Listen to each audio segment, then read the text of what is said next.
became a career firefighter with the Howard County Department of Fire and Rescue Service, the chief of the medical division, or EMS, the unofficial historian of the Howard County Department of Fire and Rescue Services. Over 65,000 digital images and newspaper articles, magazine articles, etc. Episode 24-27. It's all about snakes. Around 1990, I was able to befriend a gentleman by the name of Brian West, who was the son of Larry West, who was heavily involved in EMS in the state of Maryland, in the Frederick County area, and was a fantastic EMT instructor, evaluator, etc. But he had a son. His son was named Brian West, and he had a very unusual hobby. And his hobby was collecting snakes. Not only just snakes, but some of the world's most venomous snakes. He did this as a hobby / career, where he was able to raise these snakes, study them, and he was able to tour the mid-Atlantic states, giving exhibitions on snakes, fact, fiction, etc., and just explaining certainly the mystery that surrounds snakes, and especially venomous snakes.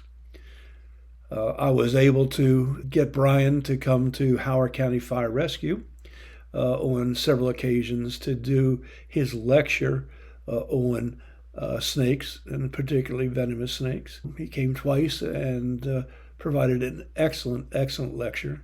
In fact, a couple of the points that he brought out came true within Howard County over the couple of years after he made his presentation.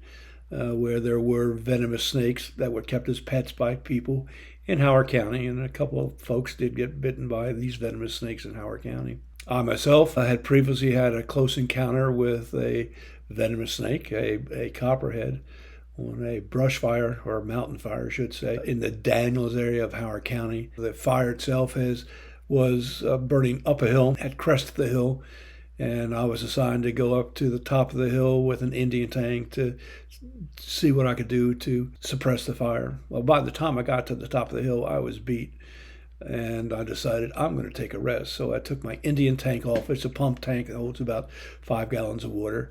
It was heavy, weighs about 50 pounds, and I decided I'm just going to take that off. I laid the tank down on one side.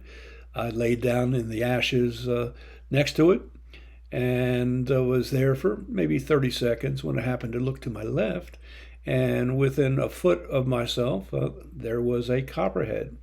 I had no idea that I could jump about 15 feet in half a second, having seen that animal.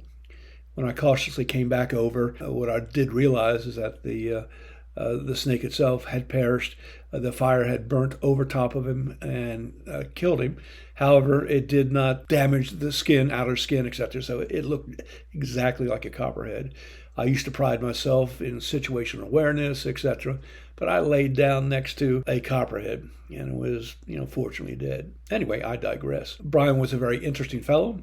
He passed away on May 26th, Friday, May 26th of 1992. And you might find this surprising, but he passed away from having been bitten by one of his pet cobras. Actually, the next day, that Friday was the 26th was a Friday.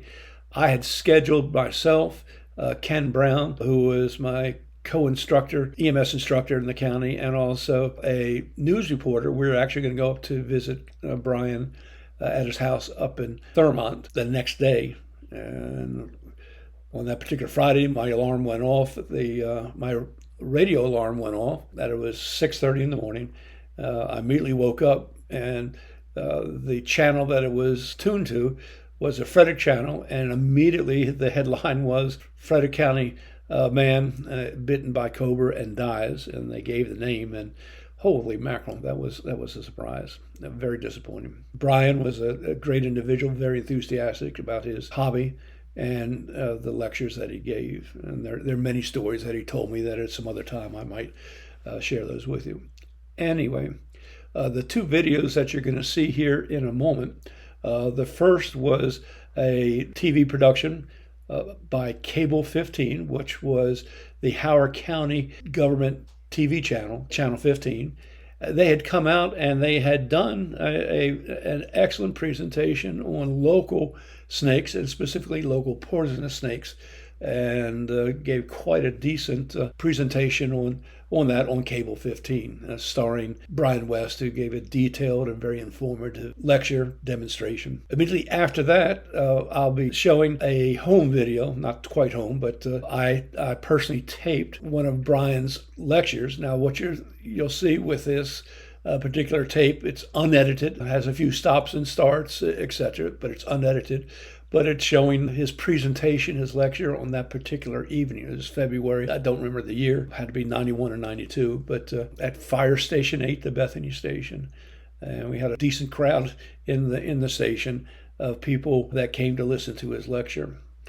And as you listen to it, at points it becomes kind of humorous. The fool that I was probably sitting 4 or 5 feet from the corner of the table where he was pulling out the snakes and showing the crowd and showing my camera. I did not realize how close those snakes were to the camera because I was looking through a lens.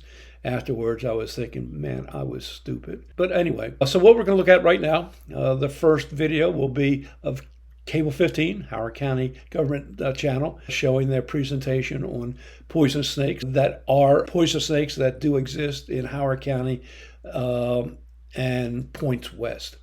And as I said, the second one will be the raw video I took of his presentation at Fire Station 8 in February of probably 1992. Take a look, enjoy. Would certainly appreciate any comments that you might have. Thank you. The neurotoxic venom of a Pakistan cobra can affect your ability to breathe and your heart to beat, and will cause rapid paralysis. Unless you receive antivenom within a few hours, death will result. But don't worry, you won't run into one of these snakes while on a neighborhood walk. In Maryland, only 2 types of poisonous snakes can be found: the copperhead and the timber rattlesnake. Last year, there were 2 reported venomous snake bites in Howard County. While the bite of a copperhead is not fatal, death can result from the bite of a timber rattlesnake. Both of these snakes are pretty docile and will only become defensive and bite if stepped on or provoked in any way. Herpetologist and venomous snake expert Brian West says that your chances of getting bitten are slim. But what should you do if bitten by one of these reptiles? If you don't do anything, you're in pretty good shape. The treatment for snakebite has been using a constricting band or ice, or making the incisions, and that's really becoming pretty much obsolete. Now the treatment for snakebite is using antivenom, which is the only proven technique for treating snakebite. You go to the hospital, just try and don't move the area that's been bitten. 9 out of 10 times you're going to be bitten on the hand or on the leg. And if you just don't move that area a whole lot, try and take it easy, have someone take you to the hospital and start getting antivenom. You should be okay. There are no known fatalities from copperheads, and their bite's not that severe. And keep in mind that when a snake bites, its only means of defense are the venom. So if it were to expel all its venom, it would be helpless for quite some time until the cells were able to produce more venom. So they very rarely ever give a full lethal dose to a person in a bite. So they just give you enough to scare you off. The copperhead is in the same family as the water moccasin and can be found anywhere in Maryland. They are usually found in the summer months under rocks where it is nice and cool until they begin to hibernate in September. Last year, there were 16 copperhead bites reported to the Poison Control Center. The timber rattlesnake can also be found anywhere in Maryland, but is prevalent in western Maryland. If the worst case scenario happened, fatalities could result from a timber rattlesnake. However, like I said, they don't really bite a whole lot, but if they do were to bite, the things that you would look for immediately would be swelling, local swelling, and it could involve, the whole arm or whole leg where you're bitten, immediate pain, and those would be indications that yes, you have been bitten by a venomous snake for either the copperhead or the rattlesnake, really. The color changes in the tissue. It looks like it's starting to bruise. That's evidence of, envenomation, which is snake venom poisoning. Any of those signs should indicate that you should really be trying to get to the hospital. If you've been bitten by a venomous snake, you're going to know it. There's not really any amount of guesswork involved. It's going to hurt, and you're going to know it pretty much immediately. If you are bitten by a venomous snake, call the Maryland Poison Control Center or go to the nearest hospital. The emergency room at the Howard County General Hospital, as most larger hospitals in Maryland, Keep a supply of antivenom on hand in case of an emergency. Well, antivenom basically is made from horse's blood. Horses are injected with the venom components. They build up an immunity. The blood is purified into a serum, and that serum offers widespread protection against many different species of snakes. Usually in an area such as the United States has one type of polyvalent for all rattlesnakes that covers South American rattlesnakes to any rattlesnake found in this country. Unfortunately, many patients suffer severe side effects when given antivenom. Most people are allergic. In terms of about 80% of people tested are allergic. Doesn't mean you can't give antivenom. You just have to give it very carefully and with some forethought as to treatment of anaphylaxis, which is just a severe allergic reaction. That may actually be more dangerous than the bite itself. A lot of physicians don't like to use antivenom because of that. However, upon further investigation, researchers are now concluding that antivenom is almost the only treatment for snakebite. And with people that are allergic to it, you give it very slowly and with the appropriate drugs such as Benadryl to combat the allergic reaction. Brian has in his collection over 70 venomous snakes from all over the world, including several varieties of cobras. The Poison Control Center reports that there were 7 exotic snake bites last year, 3 of which were poisonous. Treating a poisonous exotic snake bite, such as the bite of a king cobra, is much more serious. So basically, you take an ace bandage and you start at the area of the bite and wrap towards the heart. And what that does is reduce the lymphatic flow such that the venom doesn't travel under the skin as well. So basically, it kind of keeps the venom in one area. Now, the reason why you wouldn't want to do that with a rattlesnake bite is since there's a very slim chance of you dying to start with, it's better to go ahead and let the venom go than to keep it isolated in an area such as a hand where there's not a lot of tissue. And once you isolate these digestive enzymes in that area, you're going to have some pretty severe tissue damage due to the venom's action. So it's better to go ahead, let it get up into the large areas of muscle where it can handle the edema and tissue damage rather than keep it concentrated in a finger, which you would most likely lose if you were to put a tourniquet on it. If you are bitten by a snake you can't identify, don't waste time trying to kill it to bring it to the hospital. Chances are it is not a poisonous snake. If it is poisonous, you will feel a great deal of pain, so go to the hospital immediately. If you happen to observe one of these creatures in the wild, don't disturb it, just back off and let it be. Provoking a snake will only put it on the defensive. He's really more worried about falling off this hook than he is what I'm going to do to him. So if I were to put him on the floor, his first thing is going to be to try and find somewhere else to be other than to bother us. In fact, if I were to walk out here, I don't even think he's not even trying to bite. He's really more afraid and he's really more interested in going somewhere else. If I were to agitate him long enough, he might try and give some aggressive behavior, but mostly he's pretty interested in getting away. So give these fellas a break. They're not really as nasty animals people make them out to be. Now, do you milk these things? Yeah, it's not very good for them. And if there was a clear and present need for the venom, I would certainly be happy to provide it. But it's just a real safety hazard, and I don't like doing it. I care more about the animals. Do they ever lose their fangs when they bite? Oh yeah, sure. I had a friend of mine got bit by a Mexican jumping viper, and one of the inch-long fangs broke off right in his knuckle. And the snake bit him and let go, and the fang was still stuck in his thumb joint. Do they grow back? Oh yeah, back copperhead. It's pretty hard to forget. Brown with hourglass shape. People swear to me that these live here, and they really do get about as far as the tip of southern Virginia. This is a Florida water moccasin, really nice black ugly ones. These guys are really not very friendly. And in fact, you can entice these to bite you. If you really, provoke them enough, they would be happy to provide a nice case of snake bite for you. Now that was kind of a warning. He said, "Okay, now look, you saw the inside of my mouth. Now you know I'm going to try and bite." He still hasn't actually touched my foot. Barely, but he did not try to bite me. So this is...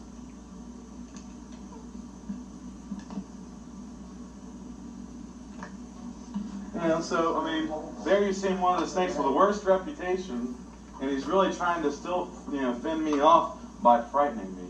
Opening his mouth to show it. Now, this behavior may not, he's still not making contact. So what he's trying to do is say, look, nature's way of saying do not touch. And then he's really more interested in getting away. So we're getting a rat actually.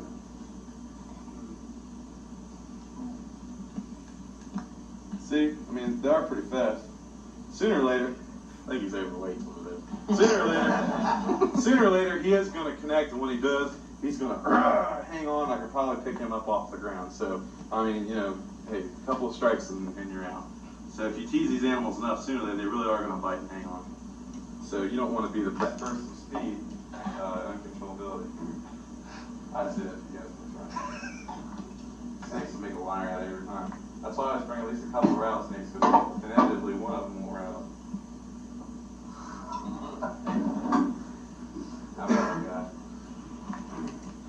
This is a baby that I started raising up when I first got it. I had to actually force feed it. Now when I feed it, you have to really back off and make sure it doesn't run out and try and bite you instead. I had a friend of mine in PG contest. I will not even show you. This is a timber rattlesnake. We'll do this easy. This is a timber rattlesnake from this area. And this is quite a large one, as you can see. Normally this animal's color is a bright and beautiful yellow with just a gorgeous black tail and black chevrons. As you can see, his eyes are kind of clouded over. This means he's getting ready to shed. He'll add another rattle when he does that. So you can see his rattles. Pretty laid back rattlesnake overall. I mean, there's not many rattlesnakes I've got that I would grab by the tail, I can tell you. So these guys are really not as bad as people make them out to be. In the wild, I've never had a rattlesnake rattle at me even. Most of the time, they're more interested in trying to stay quiet and be left alone. This guy, you'd be hard-pressed to even make him rattle. As you can see, he's not doing it. He's more interested in finding a nice place to curl up and digest a meal or be left alone. Think about the once a year. That's pretty laid back and nice snake. But you really ought to see him after he sheds. It's a beautiful color yellow. But you can see him, he's a nice snake.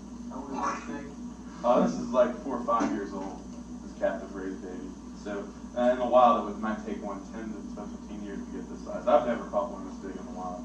Now, when I first started going out, you always see heat-seeking pits on the head, and you can see him trying to smell with his tongue, and he's trying to see exactly what's going on, and why he's being bothered. He was sleeping or watching the stories or something. So, this is a 6, 7, 8 pound rattlesnake. He always likes to back up for some reason. One that's really I've got a rattlesnake at home in South America, and I'm always trying to bite. And I actually fed him a little bit too much the last couple of months. And now when it strikes, it kind of looks pathetic. He goes, and he kind of stalls. So he's on the neutral system right now. We're not. And snakes are poisonous at a very early stage in their life, aren't they? From the moment of birth. Yeah. Yeah, I heard that their venom is not actually any more toxic. Although in a couple of some kid was digging for worms or something for fishing and tug up I think it was a nest of rats. This is a western diamondback rattlesnake. As you can see, he's quite a large one. And what I'm going to do is walk around. He usually likes to dive off into the front row. But as you can see, he's pretty concerned about me and doesn't really want to let me get the opportunity to sneak up on him. He's violently letting me know that he would rather not touch him by waving his tail, shaking his rattles, which are a byproduct of him shedding. Every time he sheds, which may be a couple of times a year or 5 or 6 times a year if you really fed him a lot, he adds a new rattle. Sooner or later they break them off. His is like looking to happen. That's a nice string there. I always call these coontail rattlesnakes where they live because of the black and white rings. This is a very average sized one. This is not exceptionally large. They do get really quite big, these rabbits. Western diamondbacks certainly have one of the wider ranges of most rattlesnakes, and they're not particularly very friendly. This is a particularly nice one. I've got one that will strike backwards to try and bite you in the face. But as Mike says, no place but the face. I've got an albino one of these that's really beautiful. It's yellow with pink markings and pink and ruby red eyes. Gorgeous. And He's not too bad either. As you can see, he'll retract into his defensive position relatively quickly. He's sticking his rattles out there, letting me know he's venomous. And in fact, you can see when he switches over to being scared, really being angry, he'll flick his tongue up and down really slowly. And if I can make him do it. And this is usually indicative that he's getting ready to stray. Now, of course, he won't do it. How long have you had that? Particular snake? I've had him for a couple of years now. He's going to give you a souvenir of your trip out west that you will not want to forget. Quite a bad bite. You're certainly capable of dying from an animal like this. Certainly of one of this size. It's going to give you a nasty shot in your place. So, just the western Diamondback rattlesnake. Hopefully he might take a poke at me. Well, hopefully he does take a poke at me too.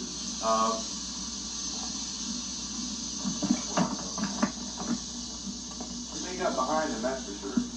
I got to kind of mess with it a little bit. He's just afraid. So that's a perfect example of a rattlesnake. Now, if you want to persist on this with a very short hook, this is one big coiled steel spring. And I tell you, this is always a scary part.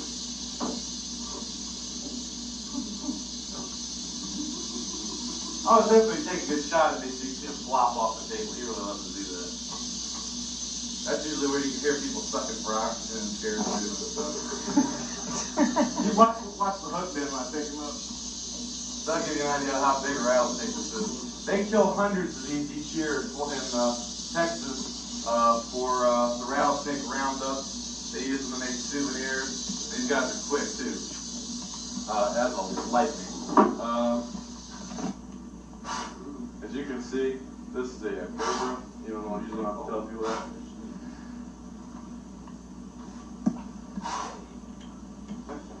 I particularly like cobras. That's my specialty. As you can see, this guy's responding to visual movement. He's not really looking at my hand. He's looking at this basket lid. Could also easily do. Snakes are deaf. They can hear. So that really is a big hint. He's watching the flute moving, and he's also kind of sneaky. He thinks he does anyway.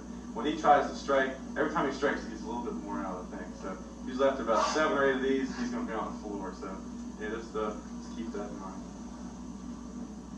These guys account for quite a lot of deaths. This is a black-phased Indian cobra from Pakistan. They're darker, so they absorb better heat. And it's really not opening his mouth. Now, I'm about to say one, but it's just not. This is called a defense reaction. He's basically not bluffing, that's for sure. But he is saying, look, you insist on messing with me, and I'm going to show you what I'm all about with some real nasty proteins. So these guys do account for quite a few deaths where they're from.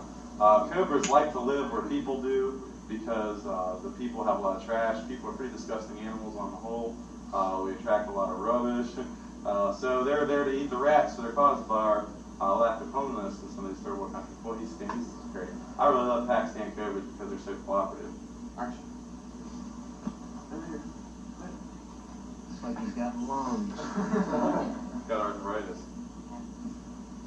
These have yet to be bred in this country successfully. This is kind of a rare species of cobra. So this is a Pakistan cobra.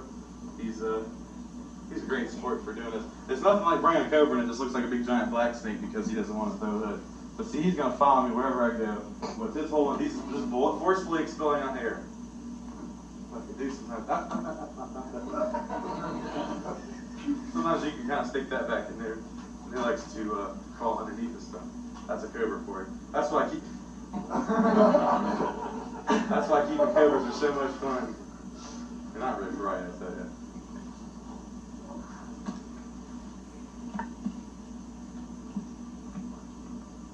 He thinks he's trying to hide. I love when he goes rolling out of the basket and hits the floor. Everybody just scatters. You keep these snakes in these boxes forever? I mean, always? No, these are strictly traveling boxes. I let these animals into these before I come to do a program when they get back home. He'll get his little head pokes out. He's trying to see what I'm doing. So where do you put them at home? I have. How big of a space do they? My king cobras have like 7-foot cages and they're like 11 feet long. Wow. This is perfect. If he stays in there, this would be great. Oh, that's perfect. It's always kind of the moment of truth. His little head peeked up. So that's pretty much it. No hook involved. So this is a king cobra from Thailand, and she will certainly opt to give me the business. So as you can see, the idea here is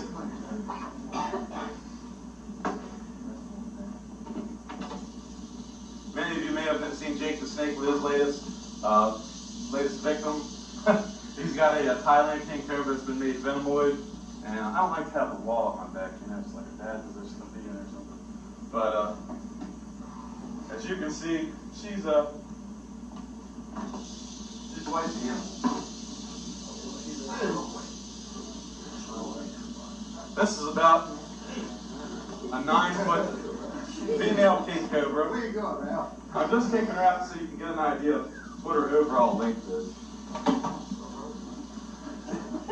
Usually she'll wrap around the table at this point and try and be really a pain in the neck. There. No, not behind the You chair. can come back and get her in the morning. Usually what it does,